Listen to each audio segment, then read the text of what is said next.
mau tidak mendengar cerita dari kakak Aisyah?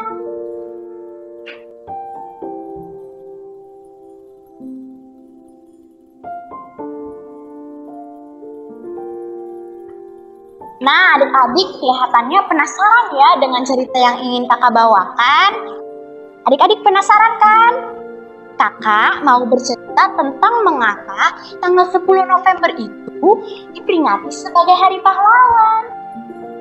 Dengarkan ya adik-adik, cerita ini terjadi di Surabaya, sebuah kota di Jawa Timur. Di Surabaya terjadi dua peristiwa yang sangat penting berkaitan dengan Hari Pahlawan. Adik-adik yang manis dan imut, pada waktu itu pemuda-pemuda Surabaya tidak mau lagi dijajah. Mereka sudah tidak mau lagi hidup susah dan menderita di negeri sendiri. Oleh karena itu adik-adik, mereka sebenarnya menolak atas kedatangan pasukan asing. Tetapi pasukan Inggris datang untuk menerima penyerahan kekuasaan dari Jepang. Nah, pasukan Inggris yang datang ini tidak sendiri. Mereka datang bersama pasukan Belanda. Adik-adik, tahu tidak mengapa para pemuda Surabaya tak suka atas kedatangannya pasukan Inggris dan Belanda? Benar sekali, para pemuda Surabaya ingin mereka tetap merdeka. Adik-adik yang manis, pada tanggal 18 September 1945, pada malam harinya, salah satu pasukan Belanda yang menginap di Hotel Yamato itu mengibarkan bendera Belanda di atap hotel. Nah, pada pagi harinya, tanggal berapa ya adik-adik? Setelah tanggal 18 adalah tanggal berapa adik-adik? Benar, tanggal 11. Pada tanggal 19 September 1945, pemuda Surabaya yang melihat bendera Belanda berkibar di Hotel Yamato menjadi marah. Mereka tidak suka karena mereka merasa pasukan Belanda tidak menghormati atas kemerdekaannya bangsa Indonesia. Bahkan Presiden Sudirman memperingatkan agar bendera Belanda segera diturunkan. Oh iya adik-adik tahu tidak? Pasukan Belanda itu mau tidak ya menurunkan bendera Belanda? Tidak adik-adik, pasukan Belanda tidak mau menurunkan benderanya. Seorang Belanda bernama Lokman menolak.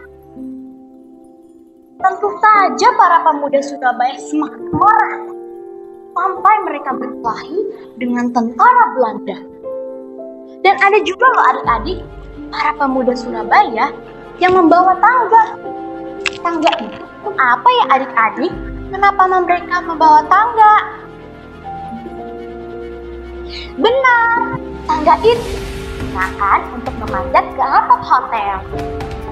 Seorang pemuda Surabaya yang bernama Kusma Wibowo dengan cepat naik tangga itu, lalu memanjat, lalu naik ke atap dan naik ke tiang, dan dengan penuh semangat merobek warna biru daripada bendera Belanda itu. Keren! Sehingga tinggal tersisa dua warna. Dua warna itu apa saja ya adik-adik?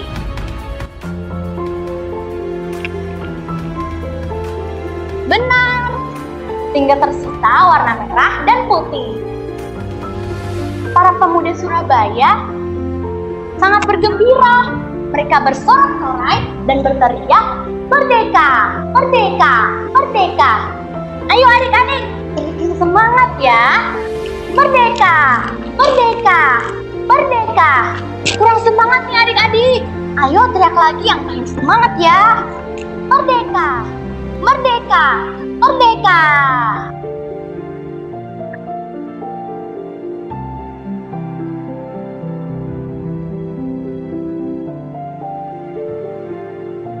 Kehebatan, keberanian, dan semangat yang tidak mudah berubah daripada Surabaya tidak hanya itu saja adik-adik, tetapi juga pada pertempuran tanggal 10 November 1945. Adik-adik, tahu pertempuran kan? Iya, peperangan. Pakai senjata itu loh adik-adik, yang saling tembak. Dor, dor, dor. Pertempuran di Surabaya ini awali dengan terbunuhnya pemimpin pasukan Inggris yang bernama Brigadir Malabai. Penggantinya Mayor Pertal Ece. Mansur sangat marah dan ingin membalaskan kematian Malabai. Maka dia menyiapkan pasukannya adik-adik. Pasukan Inggris didatangkan dari Singapura dengan pesawat, kapal perang, dan tank baja. Apakah setelah itu membuat para pemuda Surabaya ciut nyalipnya dan takut adik-adik? Tidak, para pemuda Surabaya sedikit pun tidak takut. Semangat mereka semakin berlipat-lipat untuk mempertahankan diri dan negaranya. Pada tanggal 9 November 1945, Inggris mengeluarkan ancaman. Ancaman itu ditulis dalam kertas yang kemudian disebar-sebarkan dengan menggunakan kapal udara. Isi ancaman ini, ayo apa ya? Isi ancamannya adalah rakyat Surabaya harus menyerahkan senjatanya paling lambat tanggal 10 November 1945 pukul 6. Apakah rakyat Surabaya takut dengan ancaman itu adik-adik? Apakah rakyat Surabaya menyerahkan senjatanya kepada Inggris? Tidak, ancaman itu tidak ditanggapi. Ancaman itu hanya biarkan saja. Rakyat Surabaya tidak takut. Jiwa tempurnya semakin besar, dan membesar. Pada malam harinya, pukul 23, melalui radio, Bung Tomo menyemangati rakyat Surabaya agar tidak pernah gentar, tidak pernah takut, dan tidak pernah mundur. Yuk adik-adik, kita dengarkan suara Bung Tomo. Selama banteng-banteng Indonesia masih mempunyai darah merah yang dapat membuat setarik kain putih, merah dan putih, maka selama itu tidak akan kita mau menyerah kepada siapapun juga. Saudara-saudara rakyat Surabaya, siaplah, keadaan genting. Tetapi saya peringatkan sekali lagi, jangan mulai menembak. Baru kalau kita ditembak, maka kita akan kasih menyerang mereka itu. Kita tunjukkan bahwa kita ini adalah benar-benar orang yang ingin merdeka. Dan untuk kita saudara-saudara, lebih baik kita hancur lebur daripada tidak merdeka. Sebelum kita tetap merdeka atau mati. Dan benar saja adik-adik, pada tanggal 10 November 1945 pukul 6.30, pesawat-pesawat Inggris mulai berterbangan di langit Surabaya. Pesawat-pesawat itu menembak gedung-gedung pemerintahan. Dor, dor, dor. Pesawat-pesawat itu menghancurkan kota Surabaya dengan menjatuhkan bom dan mortir.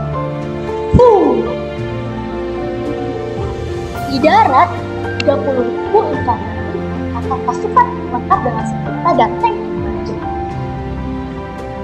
Dan rakyat Surabaya tetap melakukan perlawanan terus-menerus dengan senjata yang dipunyai, dan yang tidak punya senjata memakai dan membawa bambu runcing dan bom-bom botol. Pertempuran berkobar di Surabaya hingga 21 hari. Meski rakyat Surabaya harus menerima kekalahan, tetapi semangat dan keberaniannya harus kita contoh dan kita ingat sampai kapanpun adik-adik. Nah, itulah sebabnya tanggal 10 November kita peringati sebagai Hari Pahlawan. Adik-adik, mari kita tiru semangat dan keberanian para pahlawan dalam hidup kita sehari-hari. Kita harus tangguh, kita harus tidak mudah menyerah, kita harus berani, karena adalah kebenaran. Sampai di sini ya adik-adik. Tadi cerita dari Kak Keisha. Kak Keisha dengan berbagai prestasi yang dia raih. Siapa yang mau seperti Kak Keisha? Siapa yang mau? Ya. Ya. Oke. Ya. Sekarang Bu Wiwin ada beberapa pertanyaan nih berkaitan dengan cerita yang tadi sudah diceritakan oleh Kak Keisha.